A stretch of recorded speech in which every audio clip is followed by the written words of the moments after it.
Good day.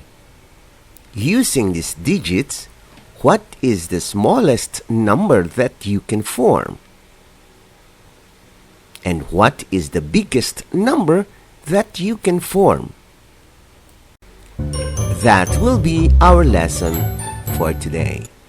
In this lesson, you are going to learn how to arrange digits in order to get the smallest and the biggest number that you can form.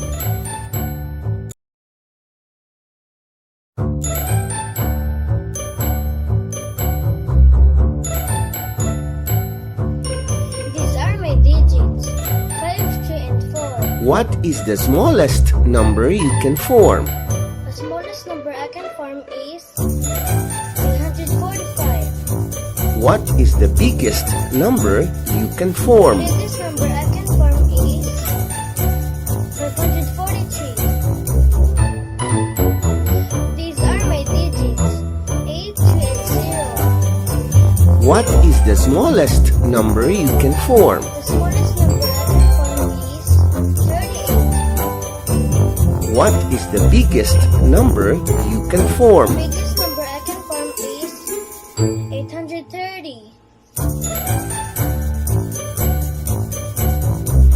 These are my digits, 2, 4, 3, and 5. What is the smallest number you can form? The smallest number I can form is 2,345. What is the biggest number you can form? The biggest number I can form is 2,432. These are my digits, 9, 4, 6, and 5. What is the smallest number you can form? The smallest number I can form is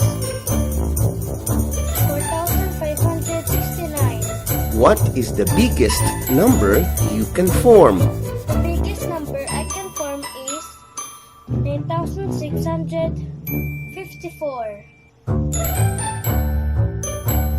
These are my digits, 7, 4, 9, and 2. What is the smallest number you can form? The smallest number I can form is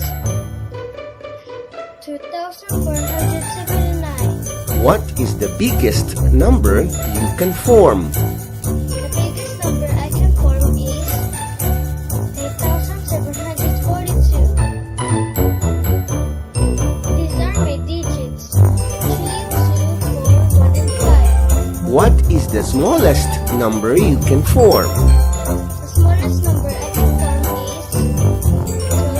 12,345. What is the biggest number you can form? The biggest number I can form is 54,321. These are my digits, 3, 6, 4, 2, and 5. What is the smallest number you can form? The smallest number I can form is 22,456. What is the biggest number you can form? The biggest number I can form is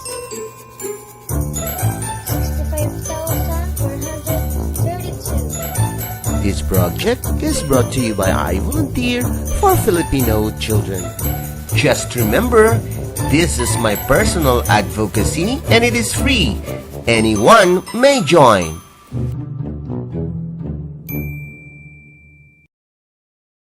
Open na ang Batch 5, isang libreng serbisyo mula sa I Volunteer for Filipino Children. Saan ka pa? Libre na, de kalidad pa.